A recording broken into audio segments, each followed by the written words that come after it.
Good afternoon in full transparency. Good afternoon or good morning, depending on where you're seeing this. Keith Engle for Jack and Keith's Weekend Playbook here on National Streaming Sports. We were going to tape this show, but we're doing it live and it'll replay tomorrow morning at 8 o'clock for those of you who are used to seeing it at its regular time. I'm Keith Engle. I welcome in my co-host, boxing Hall of Fame writer. Almost said Hall of Famer. That would have made you even bigger, Jack. Boxing Hall of Fame writer, Jack Hirsch, and all-around sports guru. How are you today, Jack?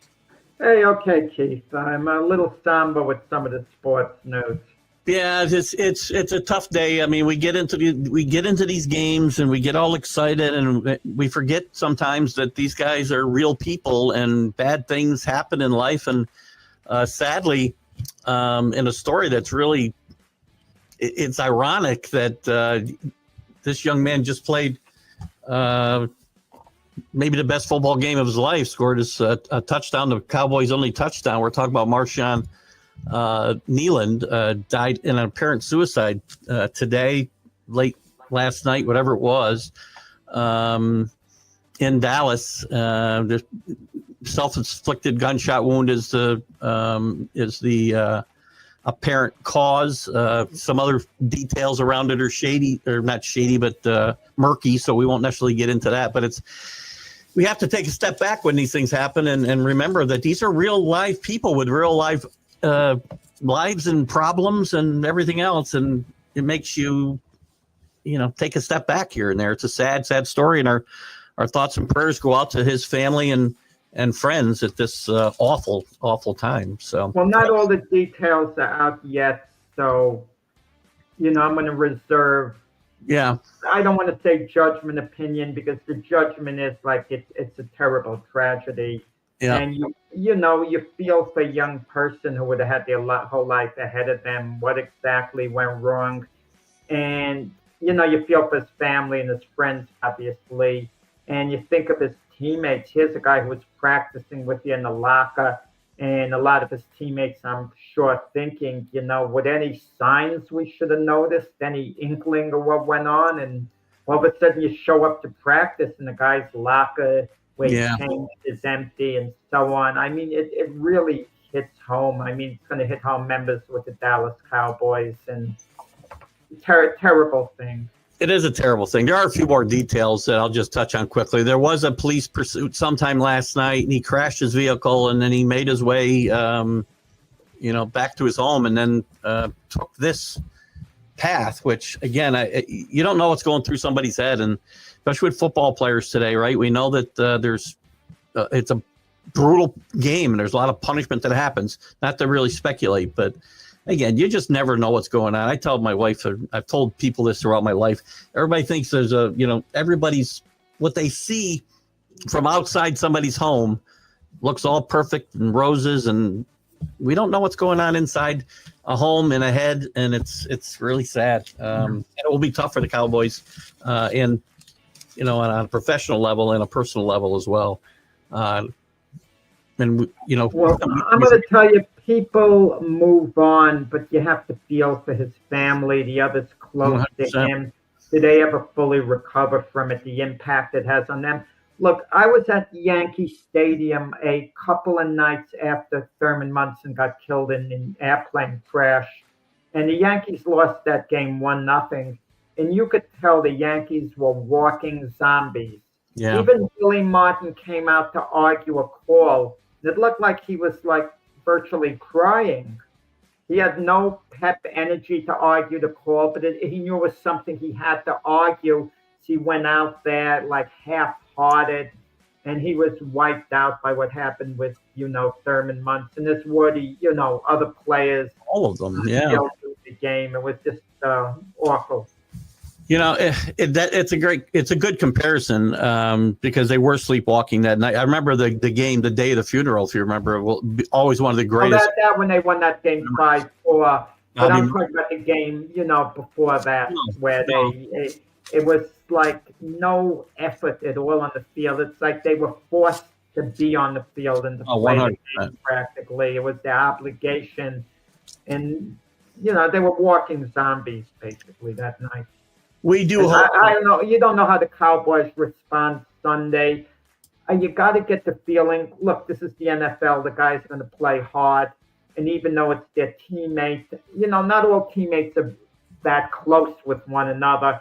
And they know a lot of the players, it's their livelihood. They're going to have to play hard. But you kind of wonder, are they going to feel guilty by celebrating a big play, the Cowboys celebrate a touchdown? I'm sure they're probably thinking, let's win the game and do something in his honor. I think when you approach it from that way, right, you're playing for your fallen teammate, that you can celebrate and you can do what you would normally do. And certainly he'll understand, and his family and loved ones will as well. So, again, we wish his family our best prayers, and, the Cowboys will go on the best they can from here. Their struggles are the least of their worries today. So, but with that said, we do have to, we're obligated, by paychecks, I guess, to continue to talk about sports. Big week this week. Big week for your team, the Jets. We have the trade deadline here on the 4th, and the Jets have made it clear that certain guys that didn't here anymore because they traded 2 of their best defensive players the same day. They did. I love what the Jets did. I absolutely loved what the Jets did. And let's be honest, the Jets are 1-7. They're not going anywhere this year. You'd like to see them win a few more games, perhaps. But then again, if you're a Jet fan, I'm not sure whether that makes you happy because you want to, have the best possible position in the draft. Yeah. But correct me if I'm wrong. There's not any one particular quarterback that stands out right now. It's not like what Trevor Lawrence was coming out of the draft. This is the guy who you want. No, there's not one guy. It might be an offensive lineman. There's some really good defensive players out there. But it doesn't matter that much whether at this moment, whether you're picking 1st or 4th. Mm-hmm. That's the point I'm trying to make. And look, even if you're picking a few slots down, it could be a blessing in disguise. Take the case of your New England Patriots. If they had the 1st overall pick in the draft, they may have taken Caleb Williams, who went number 1.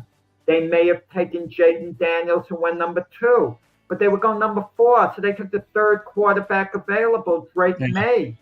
And if you gave the Patriots a chance to have a do-over, they're not trading Drake May for Caleb Williams. And I doubt if they would trade him for Jaden Daniels as well at this point. I don't think they would, even though you're a little shaky on that. No, I don't. I wouldn't. I would not trade him for either one of those guys, quite frankly. Right. So, just chill out. And even the year the Jets drafted Sam Darnold, they moved up from number 6 to number 3 spots, and they gave the Colts 3 second-round draft choices just to move up 3 slots. And had they not done that, someone else could have drafted Sam Darnold, and the Jets would have been forced to settle maybe for Josh Allen. So you're excited as a Jet fan, right? I mean, you got a lot of one picks, you got this, but you just gave up on 2 number 1 picks. No, let me explain. Sauce Gardner, as a rookie, was sensational. He lived up to his billing. The 4th overall pick in the draft, he lived up to where he was drafted. He was outstanding in his rookie year. In his 2nd year, Keith, he was merely good in his 2nd year. This year, he's been a little better than good. You could say he's been pretty good, but he hasn't been great. Mm-hmm. He's been pretty good, okay? Yeah. He's the best corner on the team. And so, but what did the Jets get back in return? They got 2 number 1 draft choices, Adonis Mitchell, who was a 2nd-round draft choice a year ago. And they have more cap flexibility where they could make certain roster moves. But you can't look, Keith, at just what a guy has done for you. You have to look, what is he going to be moving forward? And I couldn't say with absolute confidence that Sauce Gardner was going to be a perennial All-Pro the next few years. I couldn't say it with absolute confidence. He's a sleek guy. He's not a big guy. He's not the greatest tackler. He's a little small on for the position. And I think he's going to a great situation at the Colts, and I think a change of scenery would do Sauce greatly. So the question I have is this: the Jets admitting they made mistakes with these two guys, or just now we want to? No. Let me finish my question. Or is it just now Aaron Glenn and the new GM? They've both only been there since January, saying it's time to move on and build this team in our image. You have to strike when the iron is hot and make the deal. If the Jets didn't make this deal for Sauce Gardner, they were never going to get this type of offer again. I'm going to give you a case in point. Brian Burns, outstanding defensive end for the Carolina Panthers. The Rams offer 2 number ones for Brian Burns. The Panthers turn it down. Yeah. Burns plays the next season for the Panthers. They wind up trading him for what, a 5th-round draft choice or something like that. I forgot what it was, to the Giants. Yeah. They practically gave him away at that point. And look how good Burns has played for the Giants, even though the Giants haven't played well. He's played really well. Okay?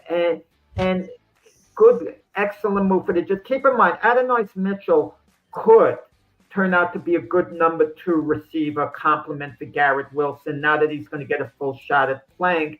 You know, the Colts had Michael Pittman there. They just couldn't fit him in, and he did that bonehead play where he held the ball across the line and lost possession and helped cost his team a game. I wonder whether that played into it at all, of the Colts making the deal. But the Jets didn't want to trade Sauce. They weren't looking to move him.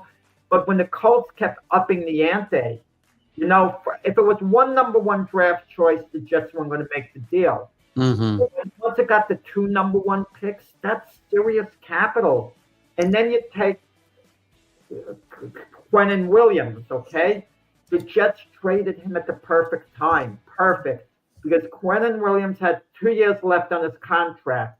And you know he was going to start complaining because he'd already, behind the scenes, reportedly, was questioning whether he wanted to be a Jet. He would be tweeting things. You know his contract was going to be a major pain in the butt in training camp and so on. And the Jets weren't ready to make him one of the highest defensive linemen in the NFL. Not quite. They weren't going to give him Myles Garrett, TJ Watt type of money. They didn't want to quite go there, and that's the type of money he'd want. So they were offered a number 1 by the Cowboys and a 2nd-round draft choice. And again, cap flexibility. You're going to get a lot of it in addition to a couple of good players. You know, I get that. I understand exactly why the Jets did this, and I don't have a problem. I'm a little more concerned, not concerned.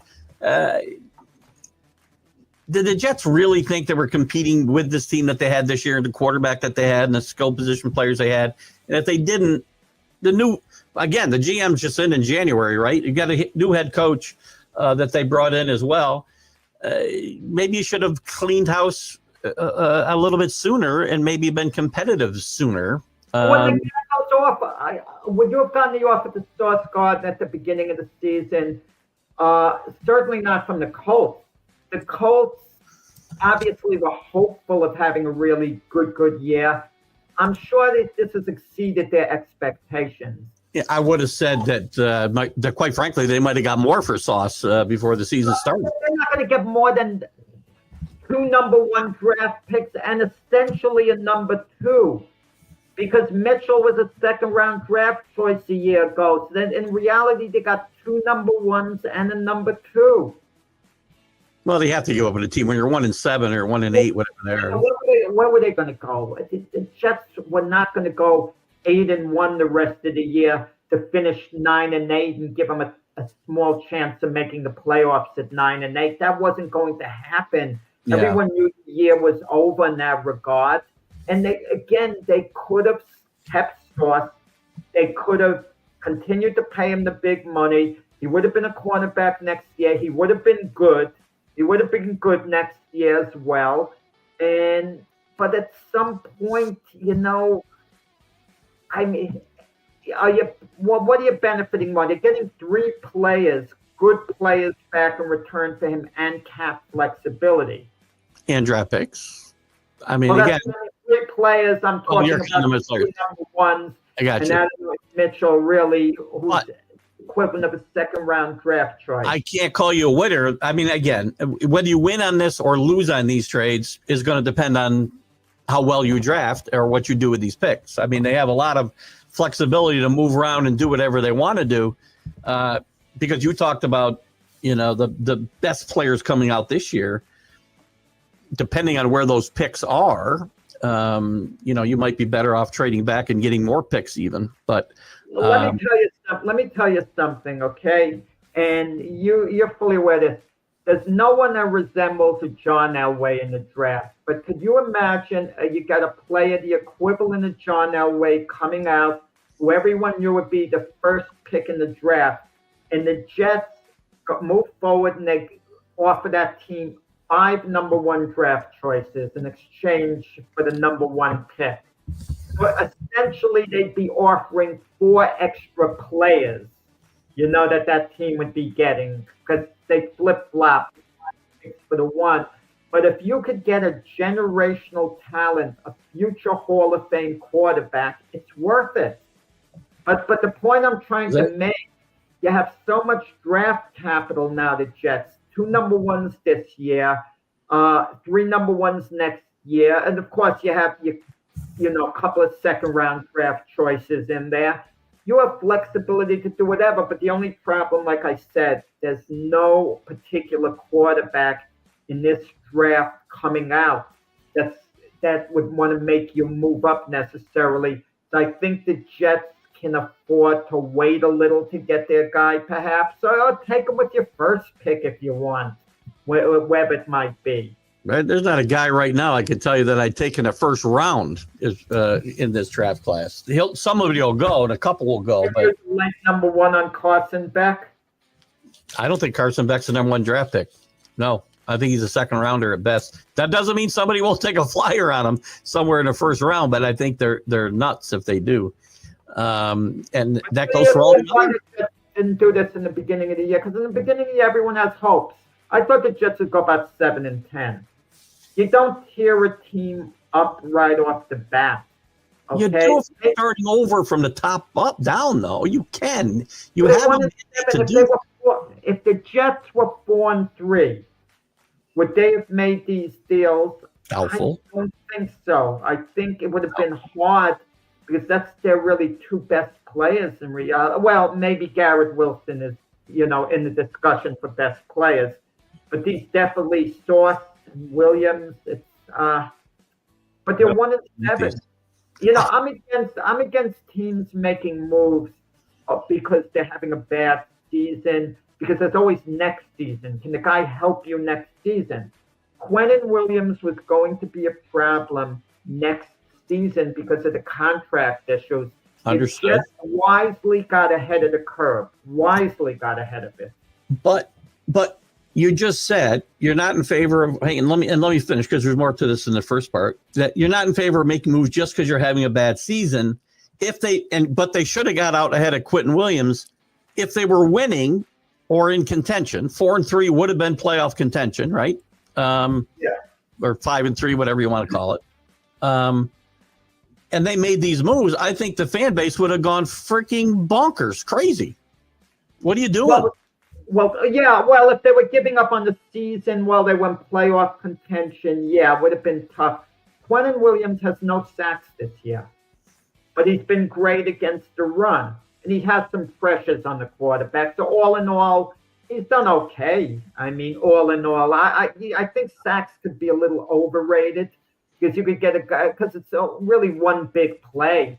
Let's say a guy has, 2 sacks in a game. It doesn't mean he played a good game. It means he had a couple of good, plays where he broke through and got to the quarterback. Yeah. But you make the best deals when you can, when the values are the highest. And for the Jets to get a first and second round pick for a player who was going to be a pain in the butt contract-wise, he wasn't that anxious to be in New York, because he's tired of losing. Quentin Williams with his 7 seasons, he's tired of losing. He's not enthusiastic. Well, listen, I'm in favor of what the Jets did here. I think they came out very well, depending on how they do with these draft picks. We'll tell how well. I think on the other side, though, I think these are win-win situations for both teams that make the deals. So the Colts their futures right now. I mean, they make their chances of winning the Super Bowl that much better because Sauce Gardner, even if he's having an off season, is still one of the best cornerbacks in the league. And now they put two of the best cornerbacks in the league together. Yeah. And this team, to me, is a favorite in the AFC now. This is you trade the future for today all the time because there isn't a lot of todays where you're here in a position to win, and they are. And I like this move out of the Colts, this aggressive move as well, especially for the Colts and for the Cowboys as well. They're a little bit, maybe reaching a little bit more because their future is not as bright right today as the Colts. I like what the Colts did too. Well, if you read between the lines, Keith, the Colts are now making a long-term commitment for Daniel Jones. You don't trade away your best draft capital unless you're happy with your quarterback, because you could always use that draft capital to try to get a moderately good quarterback who might be available. Not one of the tops, but at least middle of the pack.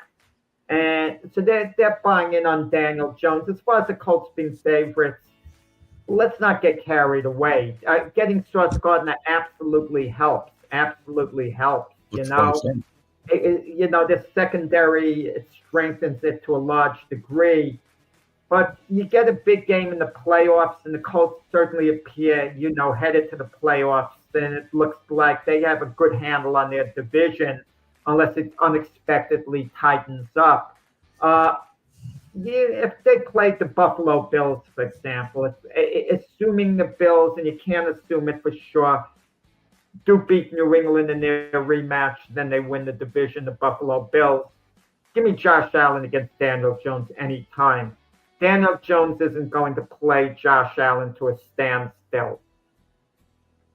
But he's not the only guy playing. So, and again, here's the only guy playing. Absolutely. Buffalo has had some weaknesses against the run, and with Jonathan Taylor, the way he's been running the ball. Absolutely.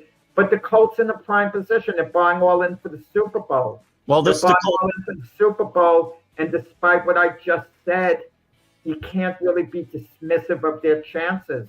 And that's why this Sauce Gardner pickup is them going all in, because they're preparing to play Josh Allen or Mahomes or both in the playoffs. And I think that's a smart move, because you're not going to be in this position every single year unless you're the Chiefs. I guess you'll be in that position every single year. The more move the Colts are making to try to push that team over the top. Yeah, they're looking at Sauce Gardner like he's one of the best cornerbacks in the game, or maybe even the best. That's how the Colts are looking at it. They're not looking at it, well, he's a top 10 cornerback. They're looking at it like they're rating Sauce Gardner perhaps as even the best cornerback in the game. Yeah. When you give up that much, that's how they look at another player. And sticking in the Eastern Division and teams that you and I have a big interest in, I'm a little disappointed in the Patriots for not doing anything to give Drake May, again, a guy who's an MVP candidate. This team may or may not be as good as we think they are. I don't know. But they got a lot of money to spend. They have some draft capital. Obviously, the price was too high for them to spend. They were interested in Jacoby Myers, who moved, and they were interested in bringing him home. A bit redundant with Stephon Diggs, quite frankly, with his skill set. But they were in on Rashid Shaheed. They were in on him. He went to the Seahawks, and they were even in on Chris Olave, who I think would have gone for a second-round draft pick, and I think that was probably too expensive. But I'm not sure he would have gone for a second-round draft pick. Olave, I think, would have commanded a first-round pick at least. And again, even more reason why the Patriots. Yeah, but it sounds good. You get Chris Olave for a first-round draft pick, and he's worth it, actually. He's worth it.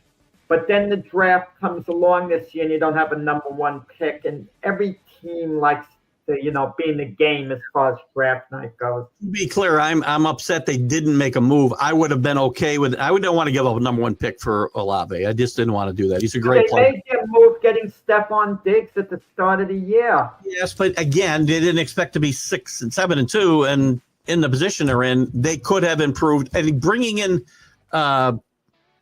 Shaheed would have been an improvement without giving up the higher draft picks, right?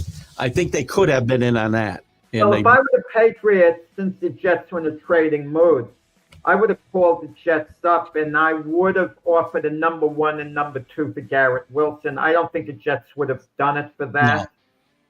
No. I need a guy, and I don't know, is Garrett Wilson getting down the field? I need a speed guy. I don't know what the Jets have wanted to trade with New England. No, I don't think they're going to do it. Well, I don't think anybody's got the stomach for that. But Patriots just need a guy to get down the field, right? They got a plethora of good receivers, but they're all middle of the field, sideline, possession type guys.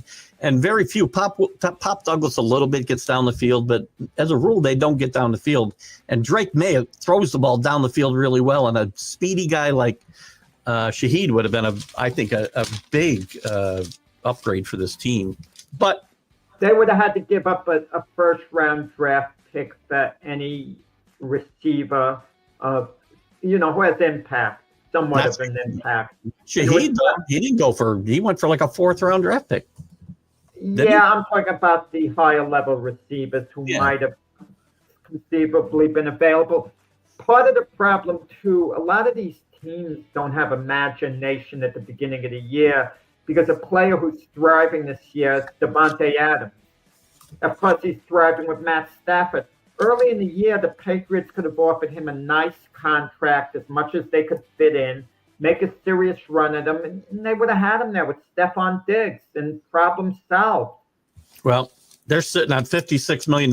You can't just carry it over and add it to your salary cap for next year. So they could have made some moves here to improve this team, but this is kind of the Patriot, MO. They don't spend money the way you would think a top end team, and they have been that for most of the money. Is it money?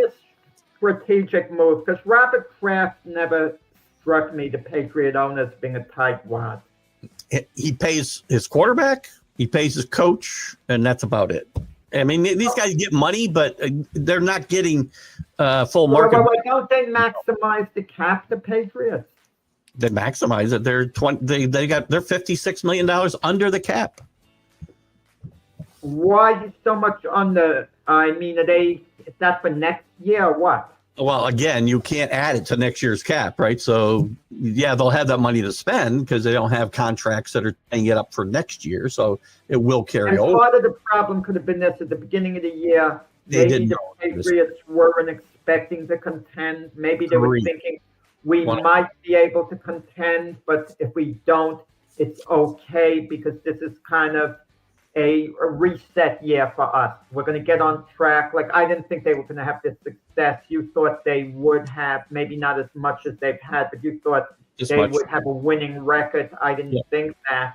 Yep. And had they known they were going to be this good, maybe they would have made moves, in the beginning of the year with more guys available.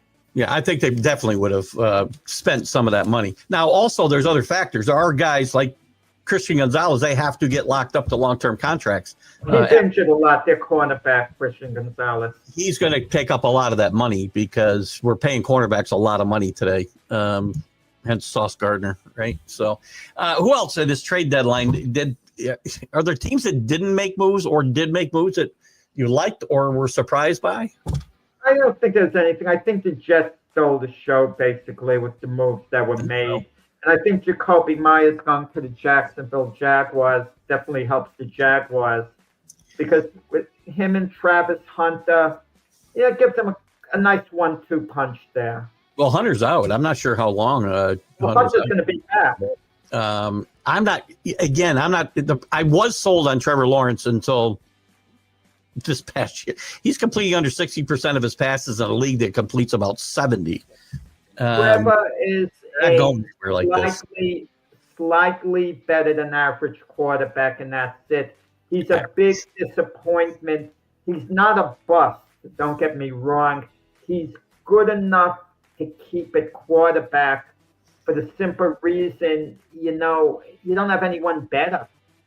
to put in his place. And he stays relatively healthy most of the time. He's out there performing, and he has some good games now and then. And they had so much invested in him as the first pick in the draft, and he's had some good moments. And what could I say? That's not the biggest endorsement to say I think he's a guy's a little better than average quarterback. You can win with a quarterback a little better than average, but you need the pieces around him. He just hasn't been a game changer for the most part.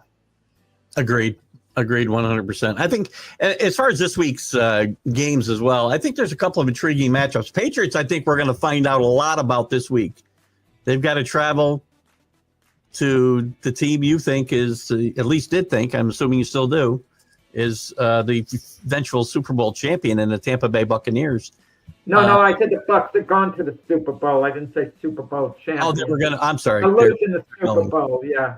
My bad. So they're going to the Super Bowl, but they're going to have to go down there and face a very good Tampa defense, a team that has been banged up, but finding ways to win games late. So they're never out of it. And the Patriots have let some teams stick around and come back in games. They almost lost this game Sunday to the Falcons. Only a missed extra point kept that from going to overtime. That's one of the intriguing games of the week for me. 49ers Rams is another one probably. What are your thoughts? That's a big game. The 49ers Rams. That's Eagles maybe at the most intense game of the week, Yep. with divisional implications, obviously. Yep. I see three big games. The 49ers Rams, they're all big games as we've talked about, right? Patriots, as I mentioned, and you got the Eagles at the Packers. The Packers are a very up and down team. I mean, one week we want to, well, early in the season anyway, people wanted to crown them easily the favorites in the NFC. Well, they've been very inconsistent, and they got just beat up by the Carolina Panthers at home. Well, what are they? Does the Packer record 5-2-1, if I'm not mistaken? That's correct. Yep. They just don't seem to have played that well. It's a better record than it indicates the way they played, and we got a bit excited about them, the way they beat the Lions in the opening game of the season, and something hasn't duplicated there. But it's a big game, the Eagles at the Packers. The Packers shockingly lost at home at Lambeau Field to the Carolina Panthers, and they're playing at Lambeau Field again. And, had they lost to the Eagles last week, it wouldn't be a shock. Oh, close, tough game with the Super Bowl champs. They move forward. But now it seems that this game is a little more important to the Packers even than it is to the Eagles.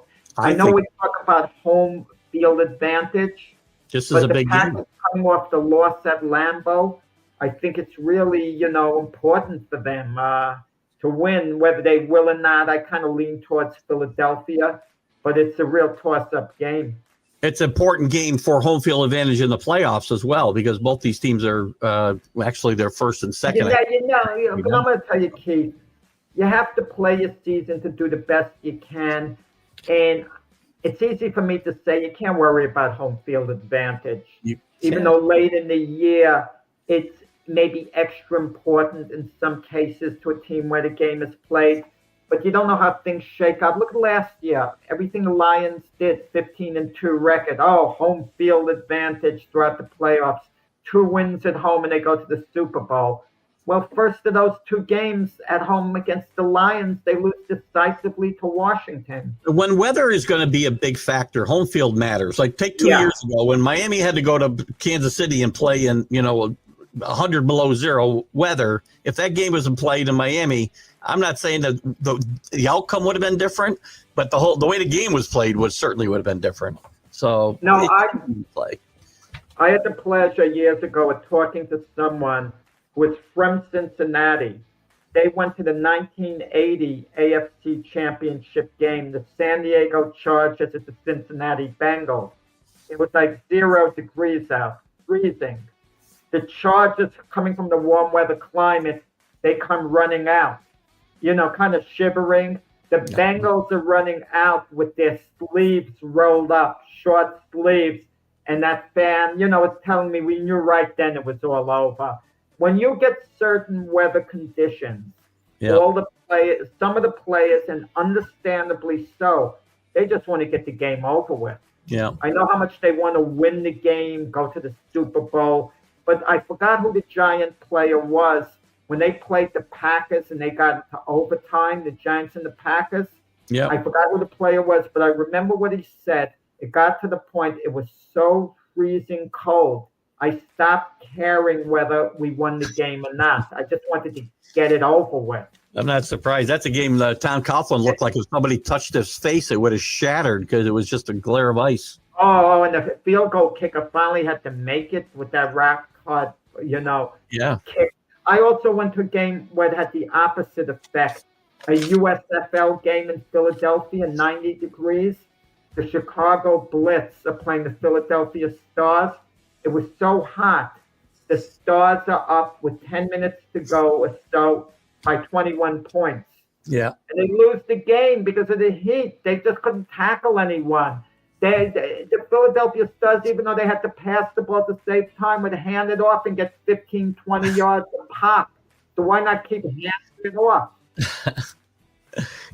Listen, weather makes a difference, especially when it comes to home field in the playoffs. Having it at Buffalo is an advantage to the Buffalo Bills, and of course it depends who they play. But then again, if they're playing the Baltimore Ravens, for example, the Ravens are used to cold weather. The Chiefs are used to cold weather.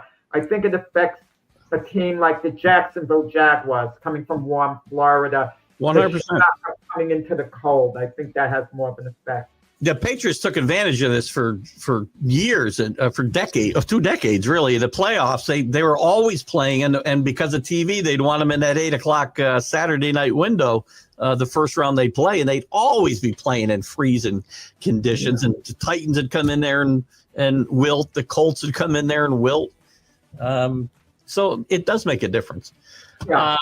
But the other game you mentioned, the 49ers and Rams, that's a huge game in the division, in the conference. I don't know. Purdy's questionable still. I don't know if they want to bring him back. Mac Jones. Mac Jones starting. Are we reaching a point where Mac Jones is the quarterback? We could get there, not quite. You know what? You get the feeling. It's like you worked in an office years, and someone has been sick, and they're ready to come back a little early, but the guy replacing them has done so well. You tell them, no, don't rush back. We want to be sure you're 100% well. Don't worry. Take your time. This way you can be efficient. You get the feeling that if the Niners badly needed Brock Purdy and he was 75% okay, they would have him come back. But now they want him to be 100%. And yeah, but it's still Brock Purdy's the guy because he got the contract. Yeah. And if push comes to shove, is Mac Jones really better than Brock Purdy? Probably not. But for this team, they originally wanted to draft Mac Jones, so they loved him, but they detoured to Trey Lance for whatever reason. And it's kind of like it's like they're given a second chance with someone they broke off with. I'm going to throw a couple teams at you here. And by the way, anybody's watching, it does say previously recorded because we were just going to record this and play it at our regular time at 8:00, but I decided to go live. So if you're out there and you are watching, I see a bunch of you there, you can feel free to comment. If not, tomorrow you won't be able to. Well, you will, but we won't be able to answer. Let me throw a couple teams out at you, and I want to get are these teams for real, which means they have a chance to win a Super Bowl, okay? Or they're just not for real. The New England Patriots, I'll start with right at the top. New England Patriots, are they for real? No, it's not real. No, that cannot. Contender. Pretender. This year. At some point on the grave bowl, they'll be a serious threat. But no, this year, pretender. Pittsburgh Steelers. Pretender. The Baltimore Ravens, even though under the contender. Because I think the Ravens are gonna. There's a couple of games behind the Steelers. I think when all is said and done, they're gonna catch them at the wire, and they're gonna be the type of team the Packers were many years ago. The one year Aaron Rodgers won a Super Bowl. I agree on both of those. I'm on the fence with the Patriots, still on the fence. this week's going to mean a lot to me. If they win in Tampa Bay this week, I'm going to tell you they're for real. They're not going to win at Tampa Bay, but we'll see. There you go. Colts. Contender. Much as I hate to say it, I don't hate Daniel Jones, but I've been a critic. Not of the way he's played this year. He's been excellent this year, but this move with Sauce Gardner buying all in, the enthusiasm, what's going on around that team right now, they all in. They really believe they're contenders, and I have to go along with them. I agree 100%. On this team, Daniel Jones can be a championship quarterback. Daniel Jones could conceivably. Yeah, Daniel Jones doesn't hurt the Colts' chances of winning a Super Bowl. He doesn't hurt it. If he was on the Raiders, he probably wasn't making the Raiders any better, right? I can point to a number of teams that he wouldn't be making any better. But this Colt team, he's given them something they haven't had for long, since Andrew Luck was there. That's stability at the quarterback position. Yeah. Jaguars I have as a pretender. Pretender, yeah. Pretender. Yeah, not a contender to Jacksonville Jags. Come on, get out of here. Texans obviously are a pretender. Broncos. Contender. I don't sell Sean Payton short. That defense is arguably the best defense in the NFL. Starting to play like it. They didn't early. And Bo Nix, is good enough, to lead that team. Bo Nix and the defense both got off to really bad starts the first couple of games this year and have turned it around. This team's won 6 in a row. They're definitely a contender. You think, the Broncos took Bo Nix number 12 in the draft. The Raiders went 13. The Raiders made a great pick in Brock Bowers, who the Jets completely blew it on by not picking. I kind of wonder if at the last moment the Raiders leapfrogged over the Broncos and they took Bo Nix instead. There were no quarterbacks that were viable for Sean Payton to draft. He was gambling that Bo Nix would be there. You kind of wonder where the Broncos would be if that scenario had unfolded. I'm guessing he would have. I don't know. Well, he still would have. He would have had a J.J. McCarthy or somebody there. So J.J. was picked. J.J. went before Bo Nix. No, that wasn't. Oh. Yeah, no, it wasn't. He went like 16, didn't he, McCarthy? No, JJ. No, the Vikings traded up with the Jets. They gave him a 3rd round. Oh, that's right. That's right. Yeah, that would have been an interesting question. Peyton may not have been long for the Broncos if that was the case. Well, Peyton held firm. He got his guy. He believed he'd be there, and he got him. All right, San Diego, Los Angeles Chargers. Pretenders in my mind. Pretender. Joe Alt's out for the season. Yeah. Their best, offensive lineman. Pretender. I don't sell Jim Harbaugh short. At some point, he might win a Super Bowl with the Chargers. I just don't think this year. I think they're pretender, even though there's a good chance they'll be a playoff team. I think they will be a playoff team. Too inconsistent for me, though, pretender. Yeah, for sure. To win the Super Bowl. We're talking about who could win the Super Bowl. That's what we're basically. You got to have a chance to win. Yeah, well, who can make a serious run at it? Kansas City Chiefs, in my mind, despite the loss last week to Buffalo, they are a contender. And I'm not. It would be insulting to them to call them pretenders. As Agreed. long as they have a reasonable shot at it mathematically, they're always going to be serious contenders. Same with the Eagles. You can't. Of course. They're not contenders. They're champions. Yep. Something doesn't feel quite right with the Eagles, but obviously I can't call them anything. They're contenders. The NFC is more wide. The question you could ask, is it harder to get to the Super Bowl from the AFC or the NFC? No, the AFC. The AFC, yeah. I'll throw this name out there only because I have to, contractually obligated. The Dallas Cowboys, pretenders. Why are you wasting the people's time with this, Keith? You're trying to be cute or whatever. Listen. You cannot have this 3-5-1. 3-5-1. Come on. Unless contention. They just made a big trade with the Jets. Yeah, Quentin Williams is going to help them, and they got got a really good player, Logan from the Bengals. Okay. And I mean, the Cowboys' chances of making the playoffs, Not good. Come on. Not Green good at Bay. all. Green Bay Packers leading the North, by the way. Contenders, definitely contenders. Lions contenders.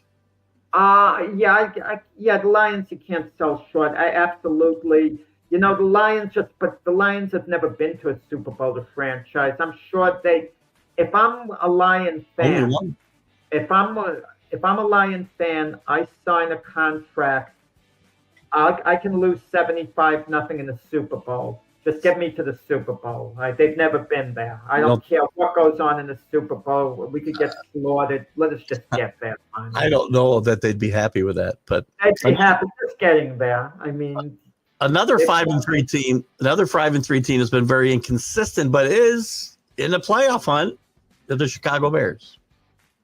Pretender. I would agree. Caleb Williams, I like him a lot. I like his attitude a lot. He's fearless. He's absolutely fearless. He's been improving. He has a good arm. The Bears have been penalized like this and that, but they're not quite there yet. I've defended them and him a lot. I do think they're pretenders, but Caleb Williams still needs to clean up some stuff. He holds the ball too long, but he's not as far advanced. In the past, they give a quarterback time to get better. Maybe that's what went wrong in New York with a guy like Sam Darnold. He needed just to develop over a few years. But the problem with any quarterback, Keith, you develop him for a few years because you invested heavily in him. Yeah. Then you see after a few years, you wasted your time. Look at the Bears with Mitch Trubisky, 3rd overall pick in the draft. They kept sticking with him. And, what for? Good call. And by the way, you're also affected by the guys who are picked in the same draft as you and doing better, like Drake May. So it's unfair sometimes to compare the situations. So But I don't like people second guessing, well, why didn't they take him or him? They didn't say it at the time. no, I'm not saying they should take the others. They're just comparing them to their success. Why isn't he doing better? That's all. Yeah, well. Situations, everybody's different. Everybody progresses at different ways, different speeds. Speaking of which, J.J. McCarthy's back, and Vikings beat the Lions, but I still say they're pretenders big time. Well, let me ask you this. 2 years from now, 3 years from now, the Vikings, are they going to wish they kept Sam Darnold, or are they going to be pleased with J.J. McCarthy? A peek into the future. I am a... Are they going to wish they stuck with Daniel Jones, offered him a deal because he was the Viking backup last year? That may be a better question. No, I think Jones is a good question because Jones, you knew wasn't going to stop, but Darnold, they had a decision to make. I think 3 years from now, the Vikings will be very happy with the decision that they made. I think J.J. McCarthy will develop into a more than competent quarterback in this league. Okay. Your Buccaneers, I know, contenders without a doubt. Oh, absolutely contenders. This is, the Buccaneers have been a playoff team the last 5 years. They've won their division the last 5 years, and the Buccaneers have been in the most mediocre division in football imaginable. I mean, they won the division 1 year with what, an 8-9 record? They go 9-8. This year they have a team, genuinely decent team. When all is said and done, the Buccaneers are probably going to be about 11-6 to thereabouts. But they're a better team this year. Their defense has it all together under Todd Bowles, who's, Roots as a defensive coordinator. Baker Mayfield is absolutely fearless, playing the best football of his career, I think. And he's got the weapons. I mean, Buccaneers are going to surprise people in the playoffs. They've always been competitive in the playoffs, even post-Brady. They've been competitive, meaning they haven't gotten blown out, really. Yeah. And they even won a game against the Eagles, what was it, a couple of years ago? Just 2 years ago, yeah. Yeah, but I think this year they take it up a level. I'm risking getting a text threatening my life for this one, but Carolina Panthers, they're better, but they're pretenders. Complete pretenders. Give credit where it's due. I laughed off their chances against the Packers at Lambeau Field. As did we all. You can hold that against me. So for me to say they're pretenders, if you asked me, were they contenders or pretenders to beat the Packers at Lambeau Field, I would have said pretenders on that, and they won the game. So, yeah, they're 5-4. But listen, if the Panthers go 9-8, very successful season. 100%. Now, this division is much tougher. Seattle. I think Seattle's a contender. I think Seattle is the best team in the NFC right now. You know, this is going to shock you a little bit, okay? I know the way they're playing. Mike McDonald, you know, maybe coach of the year. Sam Darnold looks like they're going to invest in him beyond this year, pick up his option, you know, for the other couple of years and give him an extension, go all in. I think pretender. I'm not sold. I mean, they're in a tough division with the Rams and the 49ers. I think when the smoke clears, the Rams are going to be the team that's going to merge there, not Seattle. And at best, Seattle, I think, winds up as a wild card, and it's one and done. People wonder what happened to the Baltimore Ravens defense. It went to Seattle with this guy. He's a really good coach, and I think this is the best team right now. Contender. Yeah, but I think we've seen this in the NFL before. New coach with a new team. They do really well in the beginning. Eric Mangini, genius. Even your guy Josh McDaniels, didn't he win his first 3 games with the Broncos? He did. And all. And you think these guys, they're having their magic going, and then it kind of wears off. And as long as they're building something good in Seattle, if Seattle makes the playoffs, it would be, you know, really good year for them. I agree. But I think they're a contender. So we'll just be there. The Rams like contenders so far. Yeah, so far for sure. they like it. Yeah, for sure. The Rams contenders 100%. Yeah, contenders. I'm going to tell you, have we underrated Matthew Stafford for his career? Yes. I'm kind of thinking I've been guilty of that too. I mean, just look at this guy. When we talk about the top quarterbacks in the NFL, we're always going, oh, Patrick Mahomes, Josh Allen, Lamar Jackson, Joe Burrow. Why don't we say Matthew Stafford? All those wasted years in Detroit. I mean, look how good he was in Detroit with, you know, bad teams. He won a Super Bowl with the Rams.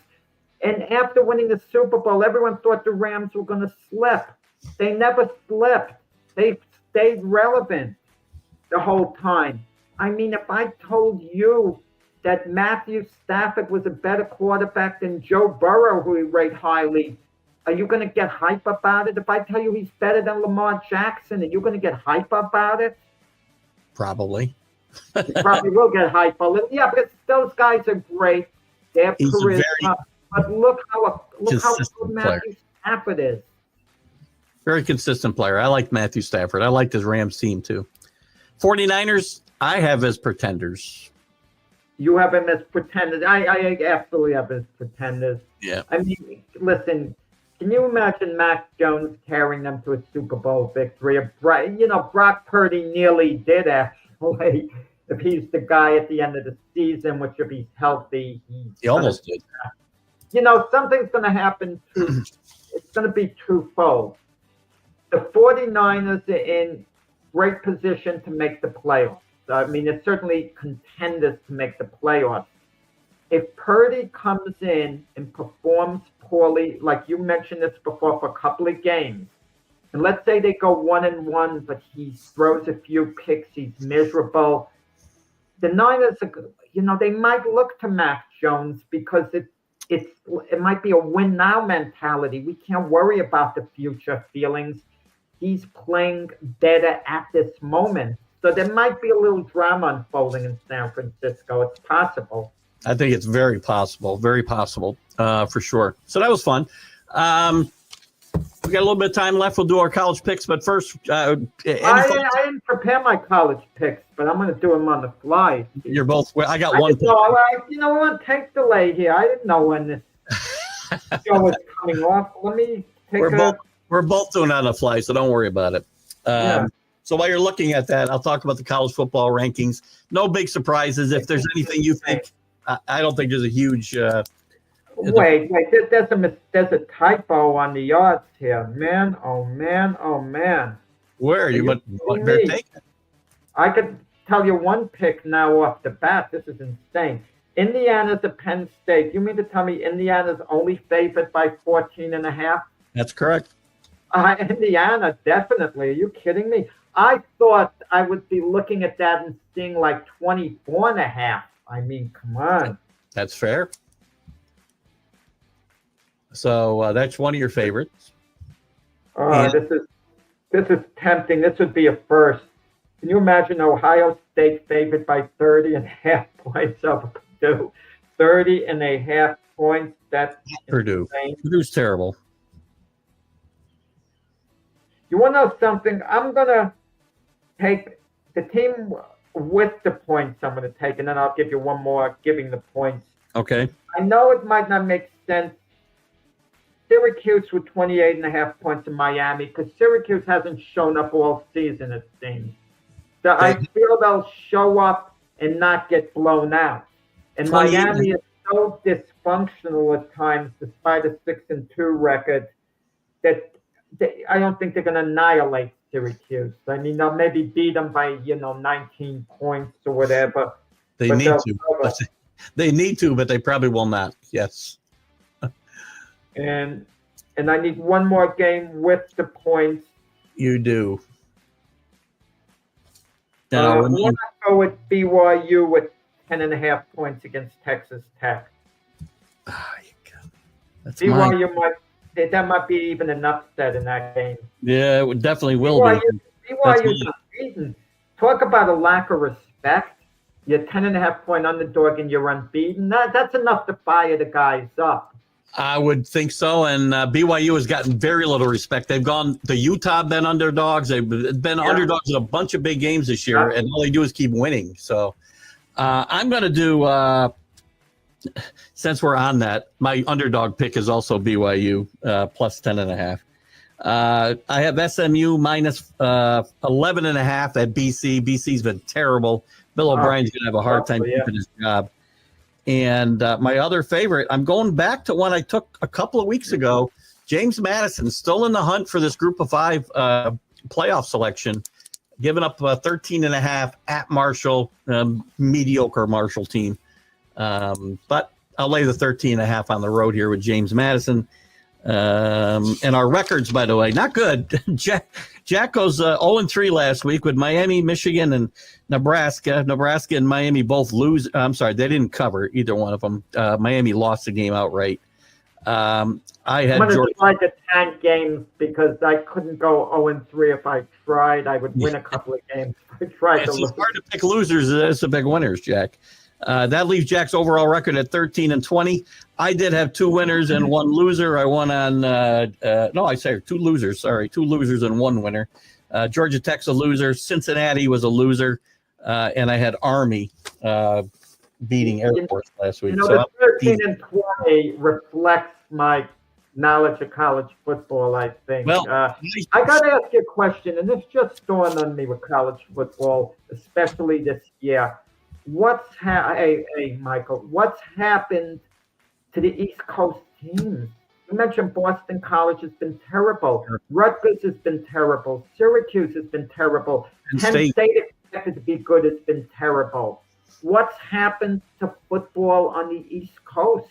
You know what's happening is all these kids are getting recruited to go south and west is what's happening. When you got the Big Ten stretching from East Rutherford, New Jersey to L.A., and the Southeast Conference going, from Madison to Florida, these kids are going other places, and that's the problem. The only good team, the big surprise has been Pittsburgh. Pittsburgh moved into the top 25 this week pretty well. Yeah, but you're right.